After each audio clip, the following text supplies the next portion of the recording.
Dizem que Mineirinho come quieto e vai pelas beiradas, mas Romeu Zema está jantando Gilmar Mendes com tempero mineiro para todo mundo ver. O Vila Sésamo do Zema atingiu tanto a alma do decano que ele fez uma fala para lá de preconceituosa. Aliás, duas. Vou mostrar agora as duas declarações do ministro, que aparenta estar claramente destemperado, e em seguida a esfregada na cara que o Zema deu. Não saia do vídeo, porque ainda tem Daniela Lima lamentando o clima de terra arrasada no Supremo e Renata Loprete emparedando o ministro em rede nacional. E já aproveita para deixar o seu like e o seu comentário logo no início. Isso ajuda a mostrar para o YouTube a relevância desse tema e fortalece a entrega do vídeo para mais pessoas. Coisas sérias com as instituições. Imagine que nós comecemos a fazer bonecos do Zema como homossexual. Será que não é ofensivo? Ou se fizermos ele roubando dinheiro no Estado, será que não é ofensivo? É correto brincar com isso? Homens públicos podem fazer isso? E agora também é natural, o ex-governador Zema está aí dedicado a fazer campanha. Ele fala um dialeto próximo do português. Muitas vezes a gente não o entende, não é? Eu estava imaginando que ele fala uma língua lá do Timor-Leste, um tetum ou coisa assim, mas de qualquer forma, naquilo que for inteligível, é importante que a Procuradoria, a Polícia Federal, o próprio ministro Alexandre apreciem. Imagine que nós comecemos a fazer bonecos do Zema como homossexual. Será que não é ofensivo se fizermos ele roubando dinheiro no Estado? Gilmar, tô achando isso uma vergonha. Você pode mandar fazer boneco meu de homossexual, de ladrão, do que você bem entender. Pode me satirizar à vontade. O que você não pode fazer é comparar homossexual com ladrão. Sério que você acha a mesma coisa chamar alguém de homossexual ou de ladrão? Aí você mostrou todo o seu mais puro preconceito por o Brasil.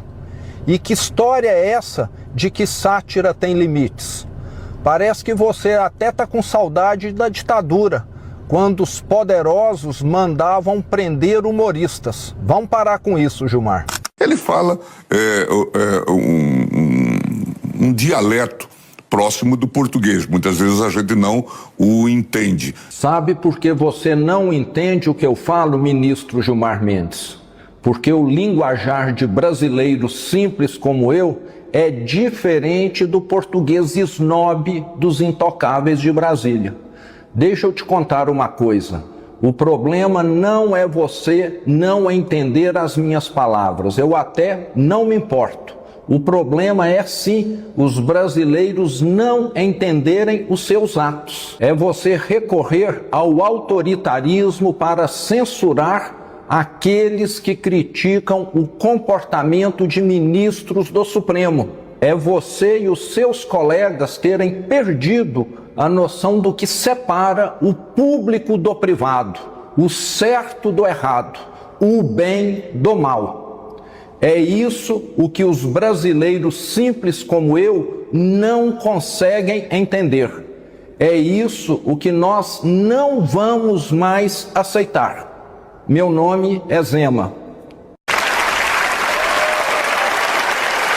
Um abraço a todos. Abraço a todos. Porra! Nessa segunda parte, Daniela Lima tenta remediar o desgaste do STF e aproveita para atacar Romeu Zema. Preste atenção no semblante dela enquanto defende seus pontos. Depois, vou mostrar um pequeno trecho da entrevista de Gilmar Mendes com Renata Loprete no Jornal da Globo. Repare na firmeza da jornalista que faz questionamentos diretos e nas respostas do ministro que mantém sua posição, inclusive sobre Zema. Já deixa o seu like, o seu comentário e vamos seguir o vídeo. Buscando fazer o Supremo de suporte, de escada. E o Supremo está mordendo a isca, porque poderia entender o ex-governador como uma peça que, nesse momento, demanda menos atenção, né? Mas não, o ministro Gilmar Mendes tem se mostrado reiteradamente incomodado, em especial com o fato de que Zema fala muito, exalta muito as características de gestão, né? Não tendo conseguido pagar 1 centavo da dívida de Minas com a União, com o Brasil, durante os quase 8 anos em que permaneceu à frente do Estado.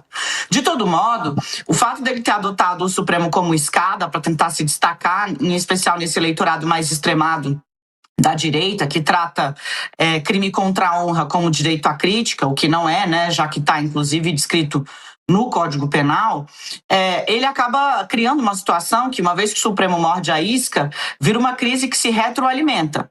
Porque aí o Supremo se sente, o ministro Gilmar Mendes, nesse caso, o ministro Dias Toffoli, mas quem acionou o ministro Alexandre foi o ministro Gilmar Mendes, né? Se sente ofendido em sua honra, aciona a própria corte, porque passa a ser ele, a ver a própria corte como alvo de um ataque desmesurado, aciona a corte mais uma vez é instada a utilizar este inquérito, que já é alvo de uma espécie de insatisfação de uma parte expressiva da população, para poder fazer a investigação, porque foi instada a fazê-lo por um de seus integrantes. Aí o Romeu Zema vai acusar o Supremo de estar agindo contra a liberdade de expressão, quando sabemos que não é disso que se trata. E acho que na explicação do Sakamoto ficou muito claro, né? Uma coisa é você dizer que o Supremo está extrapolando suas funções. Você dizer que... Agora, acusar o ministro de ter recebido vantagem indevida, de estar agindo em conluio, né? Você está acusando de violar a própria lei da magistratura. Isso não é uma crítica. Quando você acusa alguém de ter cometido um crime sem que essa pessoa tenha cometido, isso não é direito à crítica. Isso não é liberdade de expressão. Isso é crime contra a honra. O problema é que é isso, né, Mauro? A gente entrou num esquema onde fica, aparentemente, né, fica barato. Por quê? Porque quem passou 4 anos dizendo que ia fazer acontecer, o filho que dizia que com cabe um soldado fechava o Supremo, depois o candidato a vice que ia no acampamento que pedia golpe, fechamento de instituição, inclusive do Supremo Tribunal Federal, vai lá e só mais 48 horas, só mais 48 horas, rezem mais um pouquinho. A população desce, as hordas da loucura, quebra tudo.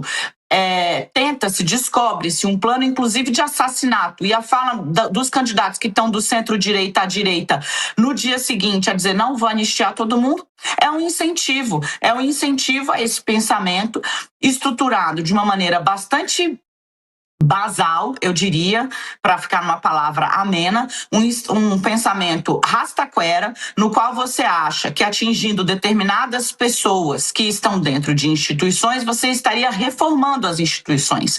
Não é disso que se trata, né? É possível fazer um debate bem feito, inteligente, inclusive, sobre o que fazer com o judiciário e com a crise institucional dele. O caminho não é o proposto pelo ex-governador de Minas Gerais, que ganhou muita projeção antes desse episódio nas redes sociais ao comer uma banana com a casca. O governador Zema só governou Minas Gerais porque obteve liminares aqui no Supremo que o deixou sem pagar a dívida para com a União por 22 meses. E agora ele tenta sapatear, talvez aproveitando do momento eleitoral. Uma linguagem muito pouco própria, ele fala uma língua próxima do português, mas que é entendida como ofensiva, e isto precisa ser aferido. Ministro, deixa eu aproveitar que o senhor fez essa menção à situação de Minas Gerais.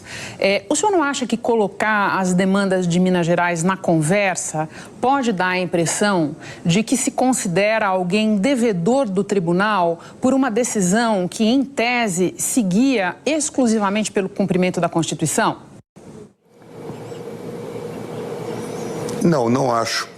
E não penso que seja assim. Eu estou só chamando a atenção para o fato de que as pessoas vêm ao tribunal, se socorrem do tribunal e depois fazem esse tipo de sapateado, o que não me parece uma postura eticamente correta. Mesmo entre quem já enxergou mérito no inquérito das fake news, muita gente hoje considera que ele, aos 7 anos de existência, já cumpriu sua função e virou só uma arma poderosa nas mãos do relator, ministro Alexandre.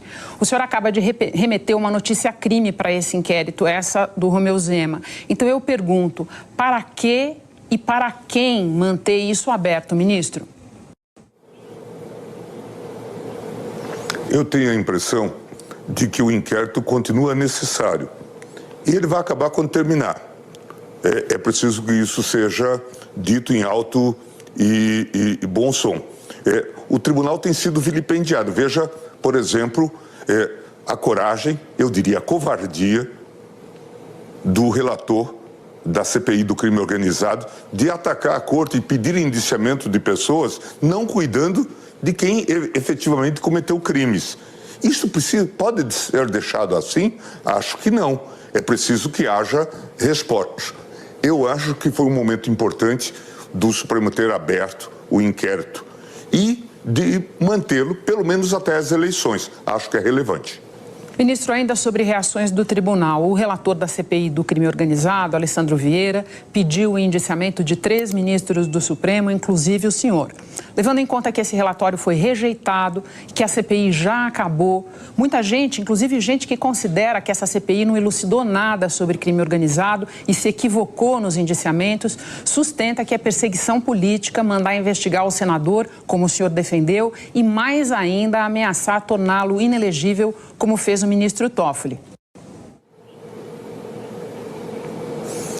Não acho que seja assim. De novo, a vida pública exige responsabilidade. Eu estou chocado que uma CPI do crime organizado e que dizia que iria investigar o crime organizado no Rio de Janeiro e queria investigar as famílias do Norte e outras organizações, termine por indiciar ministro do Supremo. No meu caso, inclusive, é bom que se diga, por ter dado um habeas corpus. Só isso. E isto vira uma causa para indiciamento. E a mídia vem dizendo que ele só fez isso. Não, ele fez isso que é extremamente grave. E eu então, Renata, suponho, por que ele fez isto? Porque ele está ameaçado pelo crime organizado? Ou, o que pode ser pior, é outra hipótese, porque ele está sendo financiado pelo crime organizado? Deixa eu lhe fazer um pedido, ministro.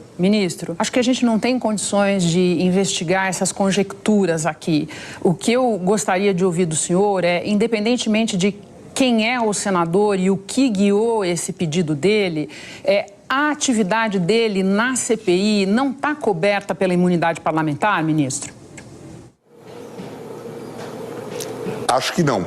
Acho que não. Nós temos uma vasta jurisprudência e você pode se socorrer do jurídico da Globo para dizer que a imunidade comporta excesso.